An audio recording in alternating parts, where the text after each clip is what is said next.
Well, no, it said that I had to come up with 3 things in work. Drumming would count. Okay. Work Being can on be a boat purpose, is- it can be passion, it doesn't have to be for somebody else or getting a paycheck. That's it. But it's a reason to get out of bed in the morning. It's to say, I'm going to do this thing with woodworking, or with fishing, or with family, or with this, or with that, with whatever's important. To And keep from getting bed sores. so we look this week at the message, and what we're talking about is, working with the seasons of the world. And one of the seasons right now is spring. The spring equinox was just a few days ago. And so spring is here, and that's where spring cleaning comes in. And from most of us moved here from somewhere else, and we moved here from someplace, most of us, that was really cold. And so during the winter time, we were locked into the 4 walls of our house, and it was freezing, and when spring finally came, we could open the doors, open the windows, and go, I can breathe. Now look at all this stuff that's accumulated over the course of the winter when I was shut in here. So let's go ahead and declutter our space, and that's where spring cleaning came from. And then mirroring that in with this week, we said goodbye and had a celebration of life for Dale Pope. I got to be part of that ceremony, and many folks were there. Very beloved man. But as people would be talking about how they knew him and what he added to their lives, it really makes you think about what's really important. And we've all gone through stuff that we say, man, all these things used to be so important until this happened. And now none of that matters. This matters. And so we look at our lives, and when we come into the world, when we're a little bitty, we got nothing on our plate. We got nothing to do but be. Nothing to do but exist. There's no jobs, there's no expectations, there's no to-dos, there's no shoulds. Nobody's expecting us to do anything at all. And then, as we grow, and we get older, we start to add stuff to it. Oh, well, here's my story, here's my baggage, here's my stuff, here's all these things that I've agreed to and I've obligated myself to do. These are all the things that other people expect of me. These are my work, these are my family, this is my spirituality, this is all of my stuff, and here's my worries, and here's my things. And so our life can become almost like top heavy, that there's so much stuff on it that it's tough even to keep that table even standing, because it seems like just the slightest breeze just will blow that thing right over. And so let's work with a couple of things here today. Sorry. Can I Baby, can move you this wait? up? Yeah, well, no, I have visual aids today. You don't want Yeah, well, I'm a visual person, so, it's one thing, like, Mary does an amazing job of creating pictures in our minds through meditation, and I'm not quite as gifted as she is, so I just, well, one second. No,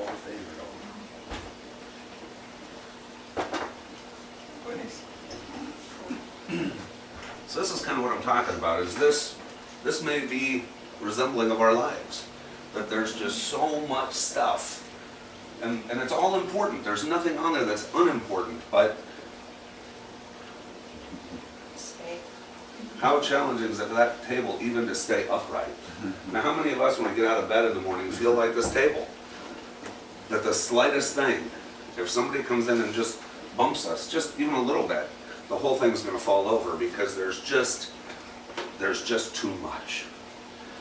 And so we talked today about spring cleaning, working with that spring equinox energy, getting the gift of having been at Dale's celebration of life this week, was really prioritizing what is important in life. And if this is how many of us feel, then let's take a look at some ways to simplify. First, let's do one thing at a time and actually enjoy it. It is amazing that when we drive down the road, it's like driving through an encyclopedia. There are signs, there's information, there's stuff. We can go through 75 channels on a TV in like 30 seconds. There's so much stuff. And our minds, our attention spans, just aren't what they used to be. Our minds just wander all over the place. So even though my body may be here, my mind may be, okay, this part's really good, but I'm not sure about this, and I need to go do that, and after church I'm going to do that, and we're all this stuff that's coming in that makes it very difficult for us to just be here. On Saturday night, I had a phone call that ended up being a 2-hour phone call, and didn't go the way I wanted it to, and it kind of stressed me out about whatever it was. Well, or Friday night, rather. So Saturday, I knew that my dad and I were going to go to the air show. And so I'm driving to his house so that we can drive over to the air show. And what's going through my mind was this conversation of the night before. And all this stuff that didn't go my way, and all this things. And it was just like, boom. Are you going to go be with your dad, or are you going to go be in your head? And I'm like, wow. I got to choose, huh? Because I kind of thought I was smart enough, I could multitask, I could do both. Yeah, good to see you. And I realized that wasn't going to work so good. And so I had to make the choice to do one thing at a time. And that thing for that moment was enjoying that time with my dad and getting to hear stories about his dad, who was test pilot on many of these planes. And that time became precious to me. And that time otherwise would have been flushed away, because I would have only been there this much. So when we think about how do we declutter our lives,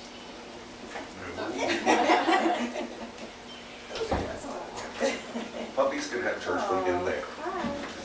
We've got God. And so with the doing one thing at a time, we can take a lot of this stuff and just say, God, will you hold on to this for me?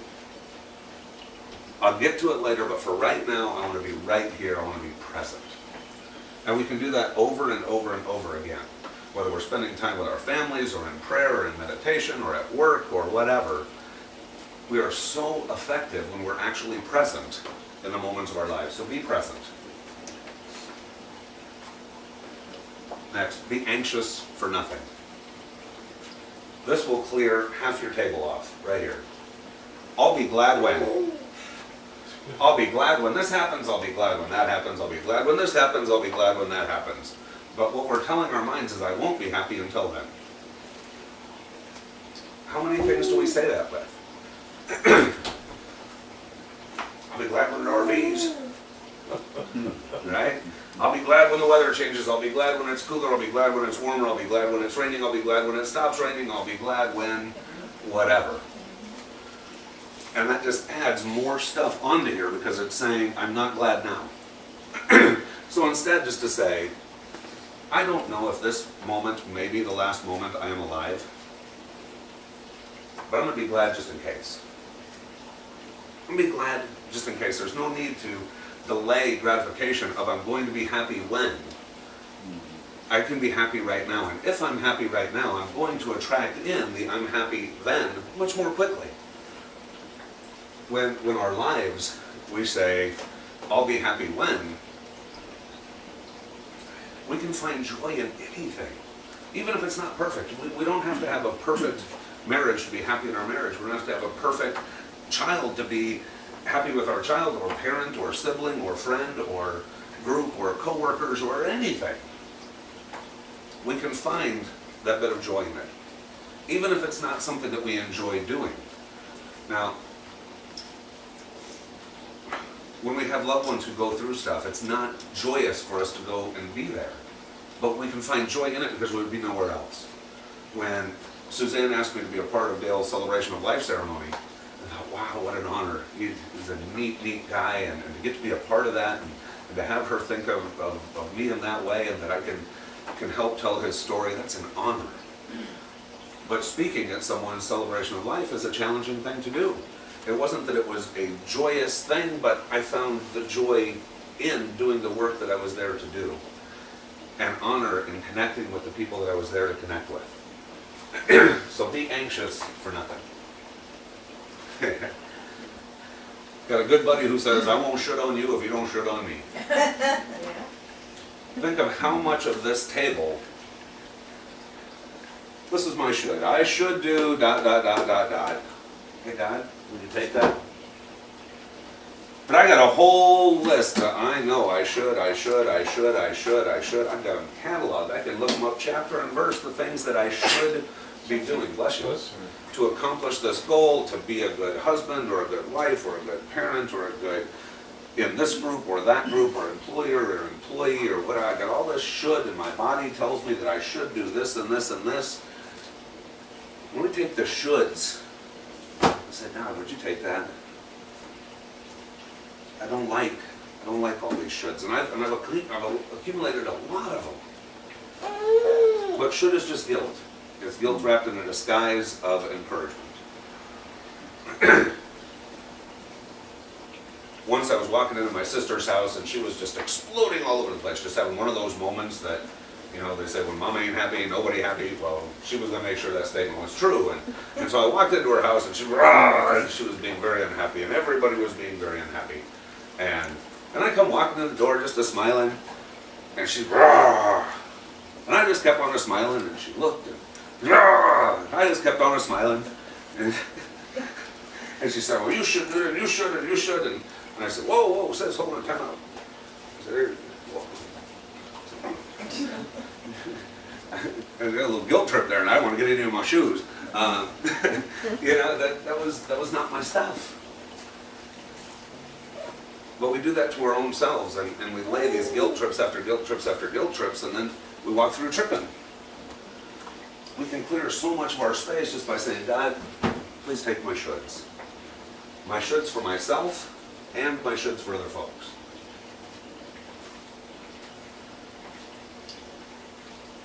When I was in Los Angeles, I was running big companies, and I brought in the experts who would come and tell us the ways of time management and of these things and of those things. And we said, there's just not enough time in the day to get everything done. There just isn't. And they said, well, do you want to get about 6 hours of productive day back every day? What would you do with an extra 6 hours if I could just wave my magic wand? And I said, dude, that'd be great. And if you could do that for the whole, at the time I had 80 people working with me. If you can do that times 80 people, 6 hours a day, woohoo! And he said, 3 things right there. Stop complaining, stop convincing, and stop controlling. We spend so much of our time in different areas of this. We may have used to be complainers and now we don't complain as much as we used to. That's cool. But there's still a part, but then convincing. Convincing is an interesting thing because we spend so much of our time trying to convince other people of other things. It's mind-blowing because even if we're not physically having a conversation with that person, we're mentally having a conversation about how we can strategize this out so that we can win and we can get our point across. And this is the golden ticket that they'll finally understand what I'm trying to say, and then they'll see it my way. And once they do, then I'll be okay. And the other part is controlling. We look at the people in our lives and we love them and we say, doggone it, if I could just remote control you for a week, I would turn your whole life around and you would thank me. Who would you thank me? Just do this and this and this. But we stop and we think for just a second.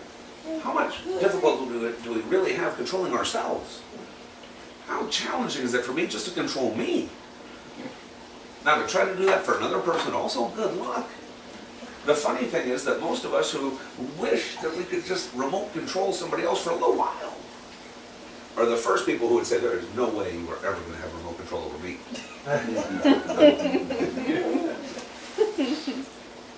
Interesting stuff. But if we stop the 3 C's, if we say, God, please take this area of my life that I complain about. Please take this complaining end away, because it's not serving me, it's not serving you. If you would take these things that I just always find myself complaining about over and over and over again, if you could just take those, my table's already more sturdy. It's already a lighter load. Now I look at all the people that I've been trying to convince about whatever I've been trying to convince them with, and I just say that it's okay. It's okay for you to think what you want to think and do what you want to do. And if you ask for my advice or my opinion, I can sure give it to you with a whole heart. But my responsibility ends at the end of those words. Now it's up to you to decide what you want to do with those words, whether you want to accept them or reject them or like them or use them or not. That's okay. I don't need to control you because you're probably not going to like me if I try. So God, if you just take this, convincing right out of it. Which falls right into the next one. The need to be right. I watch people all day long argue and argue and argue. It was Thursday, it was Wednesday, it was Thursday, it was Wednesday, it was Thursday, it was Wednesday, it was Thursday, it was too Wednesday, I told you because da-da-da, it was Wednesday. Who cares? Who cares? I've watched professional speakers come up and they're talking, and they say, I was at a store yesterday, what was that store? Was it Walgreens? No, it was this, no, it was that, no, it was this, no, it was that. I think it was Safeway, and I don't know, Walmart.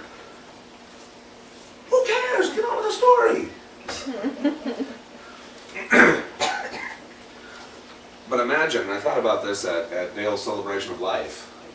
Imagine if at our celebration of life, what somebody says is, so-and-so will be missed because they were always right.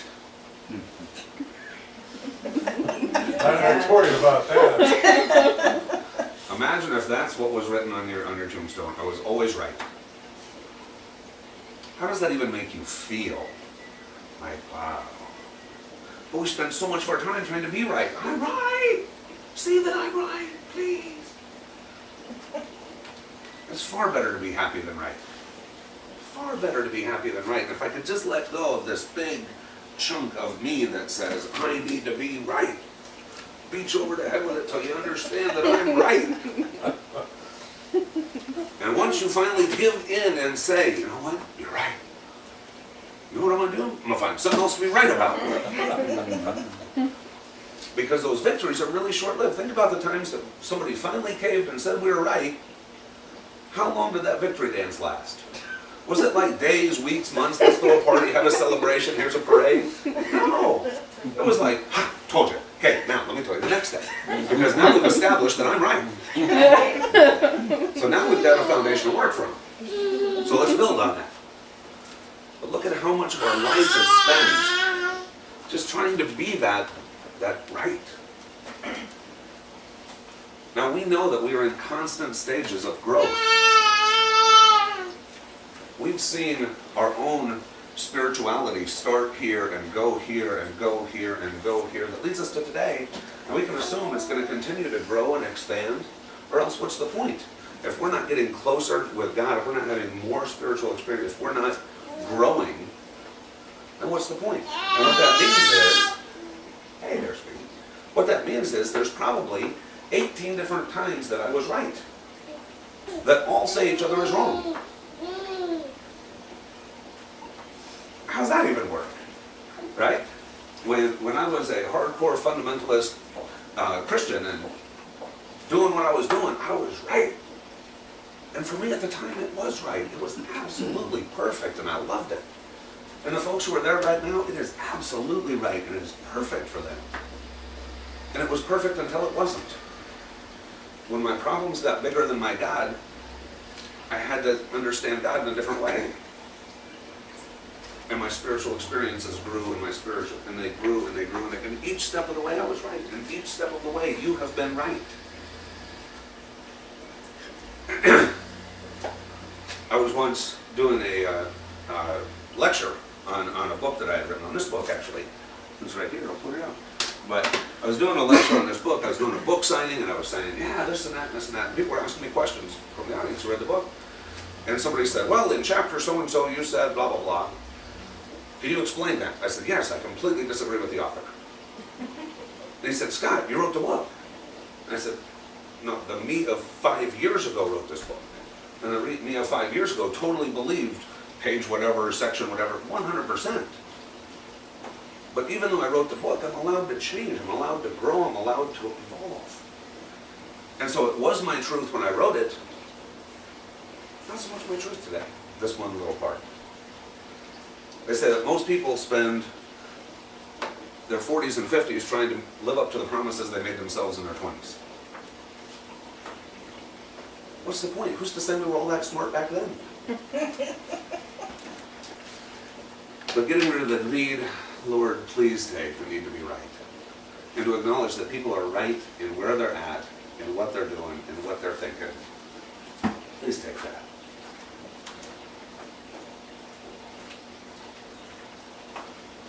Learn how to enjoy where you're at on the way to where you're going.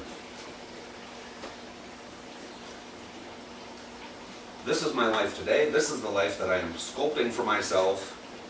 I want to be happy here on my way to here. Pretty self-explanatory, but I wish that same thing for all of us, that we would get rid of the sadness of being here until we get there.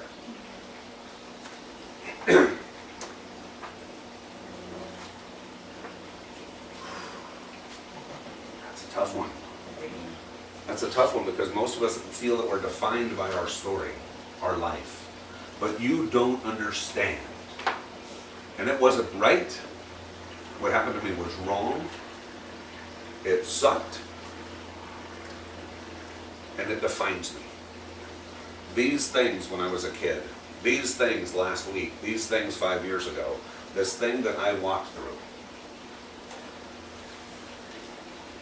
When we first started Connections a couple years ago, we did a skit and someone was walking around with all these things of luggage. And we were trying to figure out how enjoyable life would be. And the analogy was if I'm going to go for a nice walk on the beach and enjoy the sunset, and how different that walk is if I'm carrying 18 pieces of luggage that I'm dragging in the sand behind me. When we let go of our past, and the way that this happens is from forgiveness and both giving and receiving, forgiving ourselves and forgiving other people. In the work that I do, and the people that I connect with, not just in this room, not just in this country, but all over this planet that I get the privilege of working with, it amazes me how many people are still absolutely owned by someone who's been dead for 30 years. For something that's happened 10 years, 20 years, 30 years, 40 years, 50 years, 60 years, 70 years. Some folks 80 and 90 years ago still control my life today. How can I focus on my present when my past is all over the place? And we can say, but I don't know how to let this go.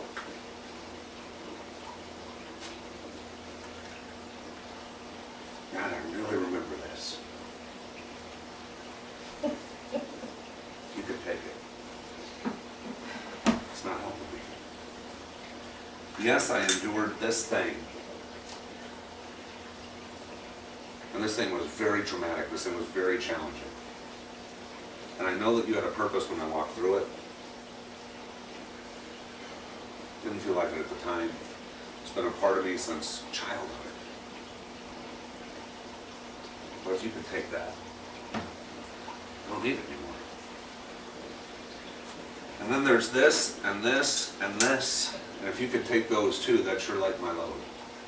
I forgive myself for these things that I did that I wasn't proud of. I'm sorry. And I ask you to forgive me, and I ask you to help me forgive me too.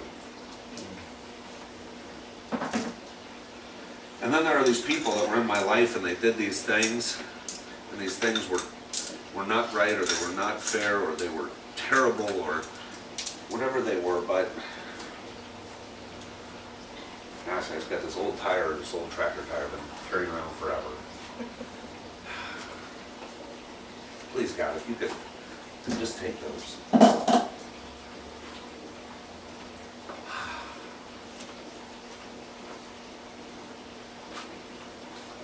Don't make mountains out of molehills. There are times in life that we need to stand up for ourselves. You betcha we do. But if we just, I could be involved in about 240 conflicts a day.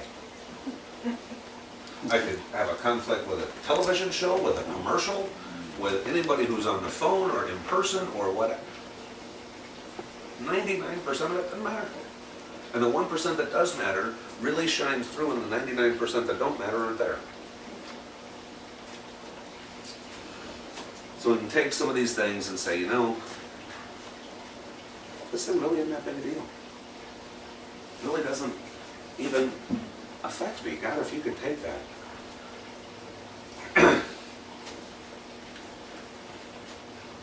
And you know, while you're at it, this thing and this thing, these are things at work, and these are things in my personal life that really aren't that big a deal, but because they had all this other stuff built up around them, they were huge. They were huge because they were in good company, because my table was already wobbly. But now that my table's a little less wobbly, I can let some of these things go that aren't that big a deal.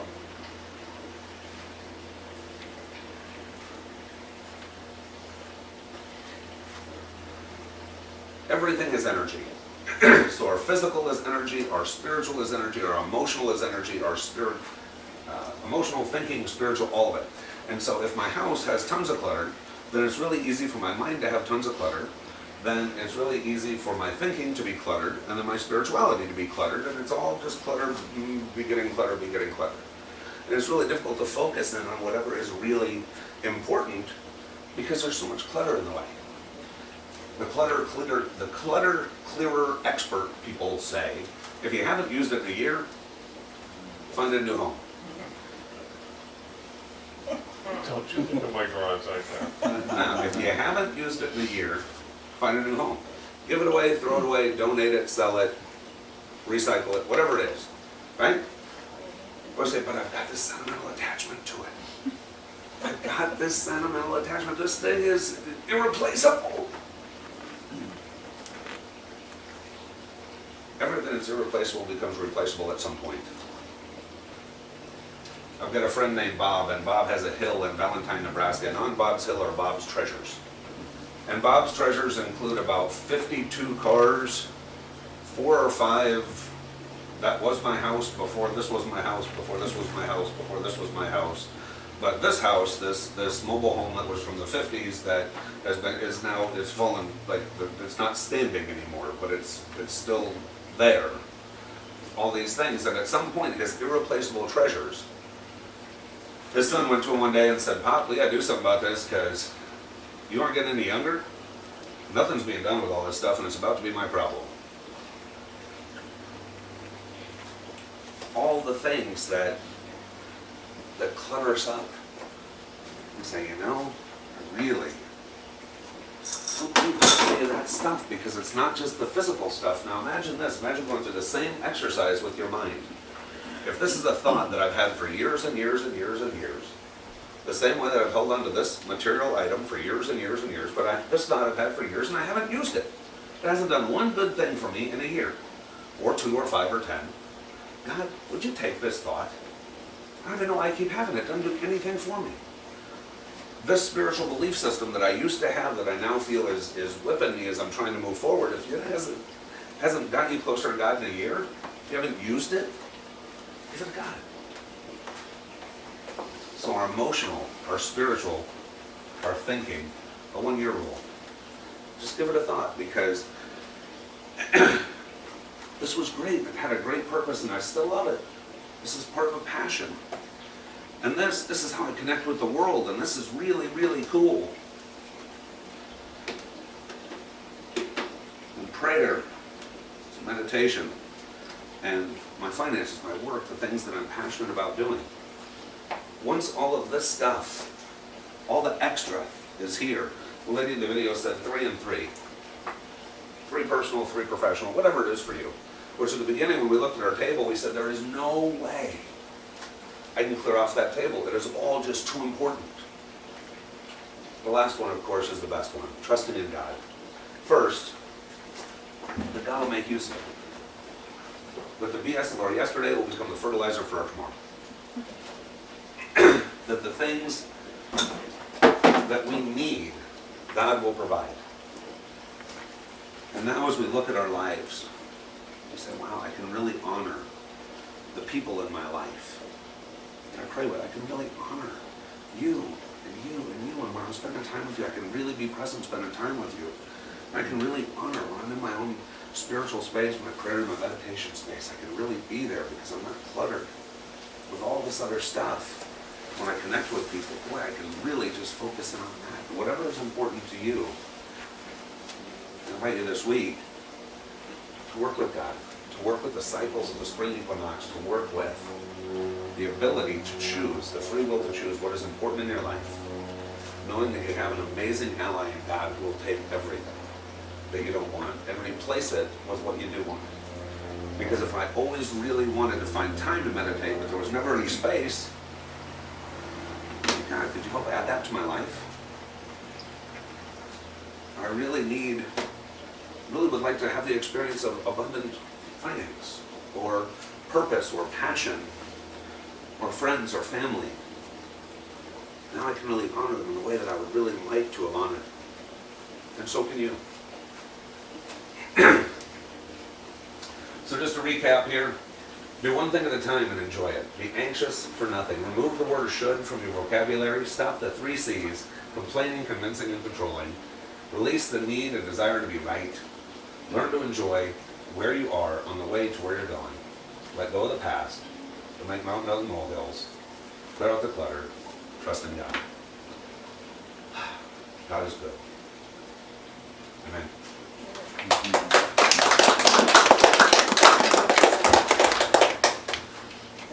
And now, our table isn't as wobbly. It's not worried about tipping over. When we get out of bed in the morning, I'm like, wow, that's pretty light. I can carry that with me where I'm going. And stuff comes with all that.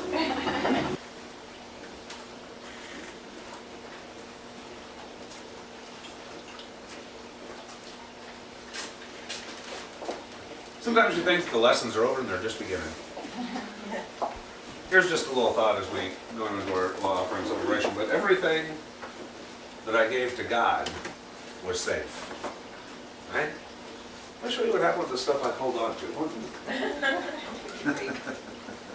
is something that God does. Whatever was given to God, completely fine. My iPod, statue, done. Just on the way from here to there. This is how much, and so what I take from this is worth so much more than an iPod or iPad. Worth so much more than a statue. The reminder that whatever I gave to God was safe. And whatever I said, this is mine. You see how that worked out? So ever since I carried my table in my sturdy hands this way, and Mary was doing her meditation, this is what was going through my head, was almost like being tapped on the shoulder by Spirit saying, you gave most of the message, but there's a little part maybe you forgot. Wow. Whatever gets given to God was safe. And I was thinking throughout the meditation, well, what if I had just given God this? What if I had just given God this? They'd both be perfect. They'd both be fine. I had to bond. Just food for thought.